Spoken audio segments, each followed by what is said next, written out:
Assalamualaikum warahmatullahi wabarakatuh. Kita lanjutkan.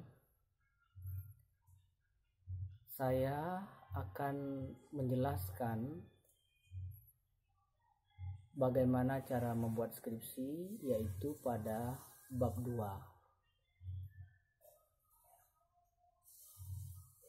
Bab 2 itu ada yang menyebutnya dengan landasan teori, ada pula yang menyebutnya dengan tinjauan pustaka, ada pula yang menyebutnya dengan kajian pustaka.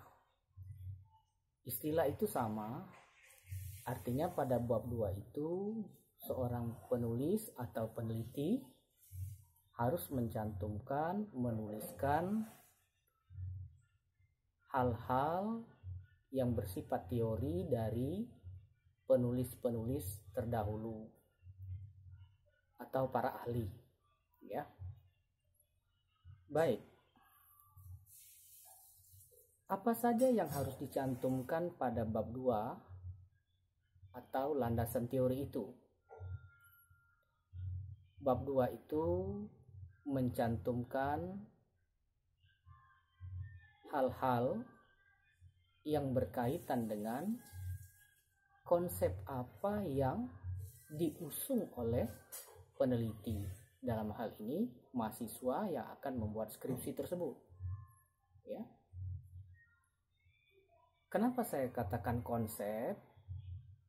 Karena sejak awal saya katakan bahwa saya akan memberikan penjelasan terlebih dahulu cara membuat skripsi dengan metode analisanya deskriptif kualitatif.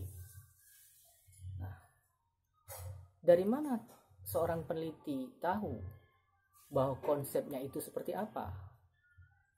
Konsep yang akan dicantumkan pada bab 2 di landasan teori itu akan terlihat pada judul skripsi yang penulis teliti, ya. Jadi artinya sangat mudah sekali untuk menemukan, mencari konsep seperti apa yang akan ditulis dalam bab 2 itu. Nah, perlu diingat, di dalam bab 2 ini seorang peneliti diharapkan mencantumkan teori-teori yang berkenaan dengan konsep dari judulnya tersebut. Artinya jangan pernah membahas hal-hal di luar konsep itu, ya. Untuk apa?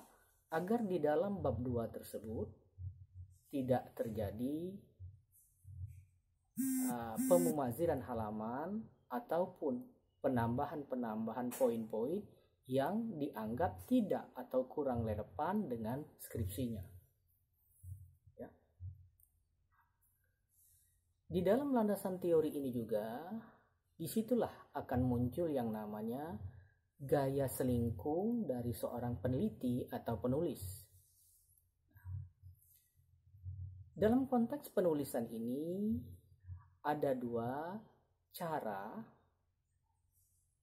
untuk memasukkan atau menuliskan teori-teori yang pernah ditulis oleh para ahli atau peneliti terdahulu. Ada yang menyebutnya dengan body note, ada yang menyebutnya dengan footnote. Nah, baik body note maupun footnote itu adalah suatu cara bagaimana seorang peneliti menuliskan kembali konsep-konsep atau teori-teori yang dia dapatkan dari para ahli yang ada kaitannya dengan judul skripsi yang akan ditulis itu. Bicara tentang body note, artinya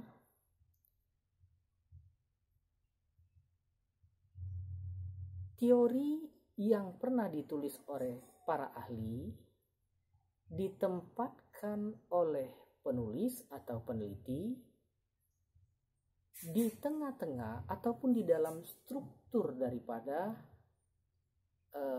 skripsinya. di dalam isi skripsinya itu, ya. Dia bisa di bagian atas, bisa di bagian tengah, atau di bagian bawah. Dengan catatan, ada caranya, yaitu menuliskan nama peneliti terlebih dahulu. Dengan menuliskan nama para ahli terlebih dahulu, terus diikuti dengan mencantumkan tanda kurung buka. Setelah itu diikuti dengan menuliskan tahunnya. Jangan lupa letakkan tanda titik 2, dan berikut diakhiri dengan halaman berapa tulisan itu ditemukan, dan terakhir tanda kurung penutup. Lalu bagaimana dengan footnote? Footnote itu diletakkan pada bagian akhir setiap halamannya apabila pada halaman yang bersangkutan itu terdapat teori-teori dari para ahli yang dicantumkan oleh penulis. Posisi daripada footnote itu sendiri, dia di akhir dari halaman itu, posisinya pada bagian bawah. Ya, cara meletakkannya bermacam-macam. Ada yang menuliskan nama, diikuti tahun, judul buku, tempat penerbit, dan penerbit. Lalu ada juga dengan menggunakan istilah offset, ibid, dan lain sebagainya. Dewasa ini, sebagian besar perguruan tinggi itu sudah menggunakan body note, ya, untuk mencantumkan pendapat para ahli. Namun tidak sedikit beberapa perguruan tinggi masih menggunakan istilah footnote. Faktor kesulitannya, terus terang saja, adalah lebih sulit menggunakan footnote daripada body note. Selain daripada itu, pada bab 2 di landasan teori ini, gaya selingkung itu akan muncul ketika peneliti menemukan atau mencantumkan pendapat para ahli. Ketika pendapat para ahli itu kurang dari 5 baris, maka si peneliti harus menulisnya dalam 2 spasi. Sedangkan apabila si peneliti menemukan pendapat para ahli lebih dari 5 baris di dalam tulisan si para ahli tersebut, maka si peneliti harus mencantumkan atau menuliskan di dalam skripsinya itu dengan menggunakan 1 spasi. Inilah yang kita namakan dengan gaya selingkung. Untuk apa? Agar karya ilmiah skripsi itu lebih menarik, enak dilihat, dan dapat memberikan daya tarik tersendiri kepada pembaca. Lalu berikutnya, pada beberapa perguruan tinggi pada bab 2 itu mereka mengisyaratkan atau mengharuskan si peneliti, dalam hal ini mahasiswa, mencantumkan, ya, tulisan yang relevan. Jadi artinya harus dimasukkan di situ penelitian terdahulu yang relevan. Artinya apa? Bahwa karya ilmiah yang ditulis oleh mahasiswa itu, ya, tentu ada rujukan, tentu ada skripsi terdahulu, baik dari institusinya sendiri ataupun dari perguruan tinggi lain yang pernah atau mengangkat judul yang sama ataupun mirip seperti judul yang akan ditulis oleh si peneliti. Maka harus dicantumkan. Alangkah baiknya di dalam penulisan penelitian terdahulu yang relevan itu harus dibuat dalam bentuk bagan. Untuk apa? Agar dia lebih bagus. Jadi bagan yang saya maksudkan itu adalah kolom-kolom. Yang pertama itu ada kolom nomor, yang kedua ada kolom daripada nama garis miring tahun, yang kolom ketiga itu adalah judul penelitian, kolom yang keempat itu adalah metode penelitian, dan kolom yang kelima adalah hasil penelitian. Nah, jadi paling tidak seorang peneliti itu mencantumkan minimal satu penelitian terdahulu yang relevan sebagai rujukan agar skripsi yang akan ditulis itu menjadi lebih sempurna. Lalu berikutnya, pada bab 2 landasan teori ini diisyaratkan juga mahasiswa harus mencantumkan atau menuliskan kerangka berpikir. Ya. Nah, bicara kerangka berpikir itu artinya adalah suatu bentuk bagan di mana dengan melihat bagan tersebut si peneliti atau penulis akan dapat menjelaskan atau menjabarkan apa sebenarnya isi daripada skripsi yang dia buat itu.